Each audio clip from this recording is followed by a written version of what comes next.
Great BF. But I'm terrible in bed. Will he still like me? I, 26F, have this amazing boyfriend, 42M. He is amazing. We have a lot in common in terms of hobbies and many values. He's older and has dated, I'm assuming, many women before me. And sometimes I feel my life so small and inexperienced compared to his. He's traveled many countries as a singer. But I've never even left America and I'm too scared to even really meet new people. He told me that he's looking for a serious, long-term relationship. The problem is everything is great except the sex. I'm terrible at it. Part of it is that I think I started watching porn too early and it gave me terrible fantasies as a teen that are hard to shake. And I'm a naturally anxious person. I've never really enjoyed sex. The thing is, I get turned on by him more than I've been with anyone else. I haven't felt this way sexually since I was a teen figuring out hormones lol. But when he and I get in the same room, my mind and body go numb. He's been so patient with me. Even with the bad sex, he still wants to be around me, added me to his gym plan to work out together, takes me out, comes over to spend time, cooks for me every now and then. He said that sex isn't everything and that I bring him peace, which makes me so happy. However, he did say that sex has become less fun and he felt so bad for saying it. He feels guilty for my not enjoying sex, and I feel guilty for making it enjoyable. He has encouraged me to go to therapy and we talk regularly about this situation. I'm just scared about what will happen if therapy or going porn-free doesn't work. One day, sex could become an issue in the future, which he says too. This has been bothering me so much. I don't even really know what advice I'm seeking. I guess I would like to hear you guys take on if this relationship is feasible. I feel that worrying so much is just making it worse and worse. Edit. I appreciate all comments, even the ones calling out the age gap. I intentionally put our ages because I believed this could be a factor. Edit. Almost every post has helped me in some way, so appreciate your comments. Edit. When he said, "not fun anymore," he meant it as saying that he doesn't like when I can't enjoy it. He has expressed that he should be the embarrassed one and that he feels bad that he hasn't helped me enjoy it so far. I will say that getting out of your head and into your body will help a lot. Read Come As You Are, by Emily Nagoski. She talks about different types of arousal, female anatomy, and has a lot of information on how to enjoy your body and your partner's body. I am almost 20 years older and I wish I'd read this book when I was your age and about to get married. I'm glad for you that you're taking steps to figure out yourself. I won't say, fix this, because nothing is broken. You just haven't found the right cheat codes for your body. Also look into non-sexual intimate touch, and sensate play. These were both very helpful in changing the sexual dynamic in my marriage. I'm also wondering who told you were bad in bed? This much older man? Newsflash, most men don't need a Cirque du Soleil performer in the bedroom. We just want a woman who enjoys herself and is enthusiastic. Your nervousness and anxiety sounds like the culprit here. Just try to relax and find ways to really enjoy the moment, don't overthink it. Roleplay. Try toys. Put on costumes. Just make it fun, shorty. The power imbalance in this relationship is staggering. Try thinking of sex like less of a performance and more like something fun to share. If you watch a movie or go to a restaurant, I assume you don't feel guilty about anything but rather appreciate that you were able to share that moment. That's the mindset I would be aiming for now. I've struggled with similar feelings, and the best experiences my partner and I have both had so far is when there were no expectations. Words of affirmation from your partner could also really help. Maybe he could tell you more when he likes things, that he finds you attractive and such. That might get the irrational feelings of guilt and shame out of the way. The real question is, why is a 42 male trying to date a 26 female? Dude is like twice your age. I think you have bigger problems to worry about than having fun in bed. I'm surprised at all the people just seem to ignoring that fact in this post. Kind of sounds like you're being taken advantage of. Dude isn't even in the same country as you. Minus that huge red flag that you're kind of ignoring. I don't really think you need to worry about how you do in bed and just focus on having fun. Sex should be fun. Stop putting crazy amounts of pressure on yourself. You might want to re-examine this relationship and find somebody that you trust, respect, that can give you some insight to it. Going out with a 42-year-old man at your age is not normal stuff. Remember, he has all the power and influence. Just who told you that you were, or are terrible in bed? That's just wrong. I am sure your more mature boyfriend will help guide you. Take care and stay safe. This older man has targeted you because you're an anxious, isolated person without many life experiences. You can believe us now or find out later. Up to you. Girl I went to HS with just asked me for money. So I, 20M, hadn't spoken to this girl, 21F, since we were maybe 13–14. She randomly added me on Facebook a couple of days ago and we exchanged a couple of messages, just generic catching up sort of thing. The whole conversation maybe lasted about 10 minutes, and I assumed that would probably be the only conversation that we would have. Considering we hadn't been friends when we were younger, we just had a couple of classes together kind of thing. I didn't hear from her again until this morning when she messaged me and asked if I could PayPal her £30 for baby milk, etc. until she gets paid next week. Repeating multiple times in the message that the money was to get stuff for her baby. I'm torn on whether or not to give this girl money because, if I'm being honest, I feel like she's trying to guilt me into giving her money by saying it's for her baby. But at the same time I wouldn't want to turn her away if she genuinely needs help. Update. Thank you Reddit for helping me come to the realization that I was an idiot for considering sending her the money. She has been blocked. I thank you all for your advice. Also, since people keep commenting about it, I thought I should clear some things up. She's not been hacked. I'm not disputing that she's scamming people, but it's not a hacker because she went live on Facebook and started begging people for money. I don't think she genuinely needs money for her child because she's telling people different stories. My friend, who she also messaged, offered to order her some groceries etc., but she refused and said that she just wanted the money sent to her so she could go to the store herself, even though she said to me that she couldn't leave the house because she has COVID. Also, I'm aware that I was an idiot for considering sending her money. You don't have to keep reminding me LMAO. I guess I just wanted to believe her because I didn't have a reason not to. I just had a gut feeling that she was trying to guilt me. Why would you give her money? She added you randomly, chatted for 10 minutes, then demanded money, lol. Don't be so naive. She probably has added a bunch of old HS acquaintances with her little scheme. If she needs something for her baby, plenty of places like food banks would be willing to help her. You can say something along the lines of, I don't have money to help you out, but I can research food banks or shelters for you that are willing to help. Then send her a list of a few local places. This was you can still help. I want to believe that everyone is not trying to scam each other, but the world isn't shaping up to be that way. Edit. You are not an idiot for considering sending money.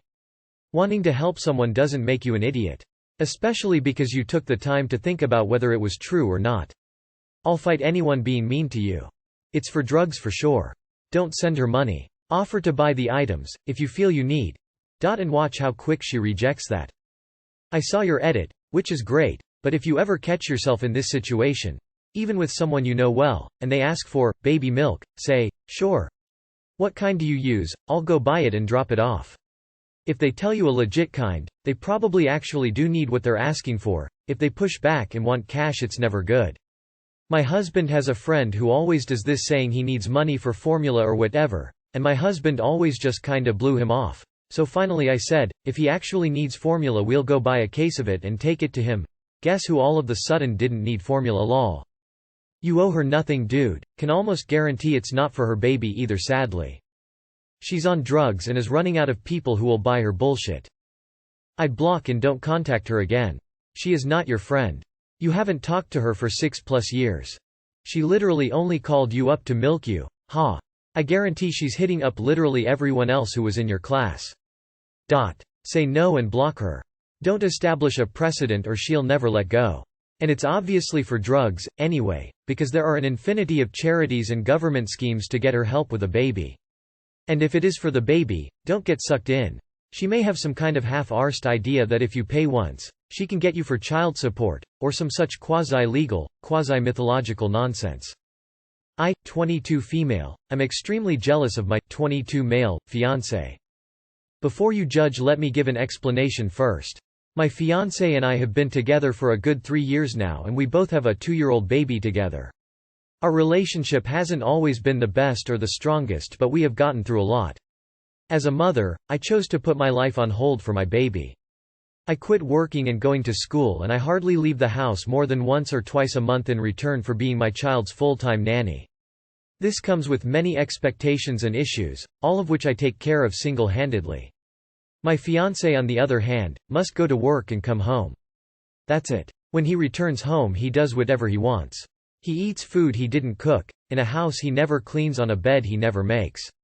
He can socialize with coworkers, spend hours on his phone, do minimal work at home, and take control of how he spends his free time. On his days off he chooses who comes over or where we go. Now for the jealous bit. I'm jealous of his life. He gets to make the decisions and life choices. He can spend his time how he pleases without having to worry about chores or a baby. When we all go out together, I must watch the baby and I can't relax for a second. I wish just for a while I could trade places and be the one who can relax on the weekends and drink with friends while someone else is running after the baby. I know it sounds selfish, but anyone who has children knows it's a full-time, two-person job. I am doing it all by myself. It gets tiring no matter how much you love your kiddo. I just wish I could have some freedom in my life to enjoy it a little. Too long did not read. I am jealous of my fiancé's freedom. Edit. Thank you all for your responses. I had no idea so many people cared about my little angry rant. As of this morning, I had a talk with my fiancé and I explained that he needs to start picking up the slack. I will no longer pick up after him like I do my own child. I am also looking for work since most of you suggested I do so. I explained that any extra time I have will be spent working, so he can't be upset if I have less time to spend focusing on him. I have a feeling he won't appreciate a taste of your own medicine very much, but that's his problem, I suppose. Firstly, you are not a full-time nanny, you are a parent. Your man needs to step up. My wife is stay-at-home with 2 one-month-old twins and I work. When I get home from work I immediately jump in and pick up the slack no matter how tired I am. You need to let your significant other know you made baby together, you take care of baby together. He also needs to give you a break at least once a week. Me and my buddies can't wait until twins are bigger so we can take them and teach them hockey. You're jealous that he isn't being an active partner and is stupid selfish for not contributing. Demand that he grow up and take an active role in parenting and in everyday life. Anyone who has children knows it's a full-time, two-person job. Well, clearly you fiancé doesn't. He doesn't sound very interested in being a partner to you or a father to his child. Did he not want to have this baby? So by the timeline it seems like you got pregnant very early on the relationship, by like a few months. Couple that with you two being really young when you become pregnant, 19. He seems not to be ready mentally to be a father. So are you together because you got pregnant a few months into the relationship or because he's a great partner who you want to spend the rest of your life with? You don't sound selfish. Your fiancé sounds like an asshole who isn't taking care of his child. If you want to go out, hand him the baby and go. You're doing more than a full-time job, he can too. Also, go back to school. Talk to him. If you don't like your current arrangement, let him know. You should not be doing everything by yourself. Update. I, 25F. Cheated on me BF, 28M. With a coworker, 39M. Thank you to everyone who messaged me or left a comment on my post. Original post. Like everyone said, last weekend I decided to talk to my boyfriend and told him everything.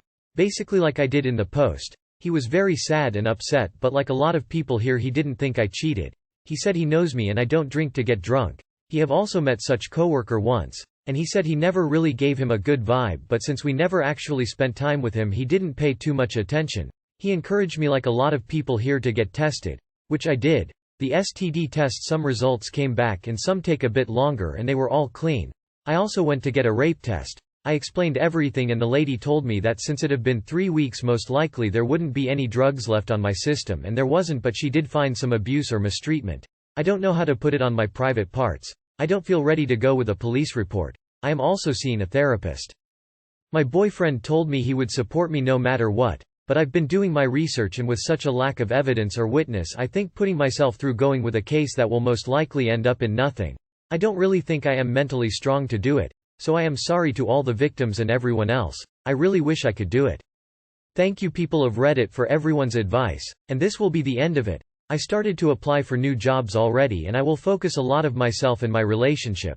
My boyfriend still wants me to move in with him, so a change of environment might help. Edit. Typo. You can get a hair test. Hair follicle tests are able to detect drugs in a person's system longer than urine and blood tests.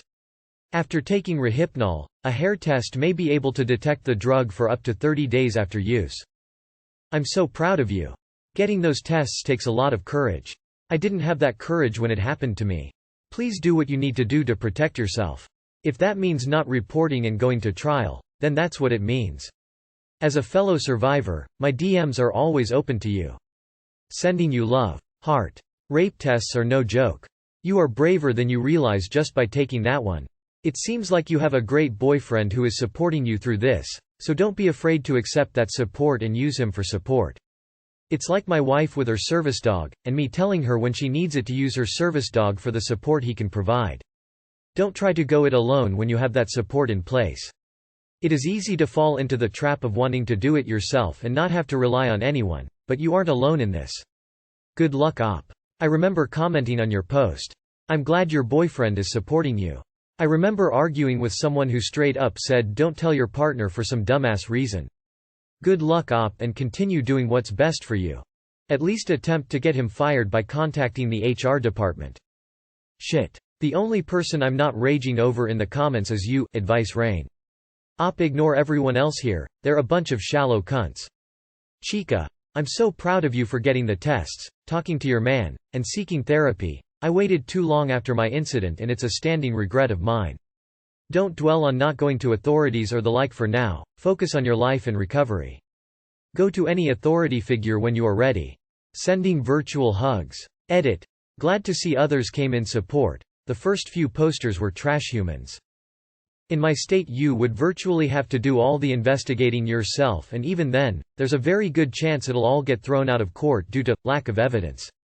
What going through, and don't let anyone tell you that hurting someone else because you won't speak to the police about it because not hurting anyone. The person who hurt you is. I hadn't read the original post, but I just did. You didn't cheat on your BF. You were raped. Even if this guy didn't drug you, I wouldn't be surprised if he did. If you were too drunk to consent, you didn't actually consent. This is not cheating, you were taken advantage of. I'm so sorry this happened to you. You deserve an environment where you can trust those around you to not be absolute pieces of shit that would do something like this to another human being. Even though it sucks that you have to find a new job because this clearly wasn't your fault in any way, shape, or form, your safety is the most important. It's a good thing you're getting out of there. I'm also glad you told your boyfriend and that he's being supportive of you. I wish you all the best, Op. Heart.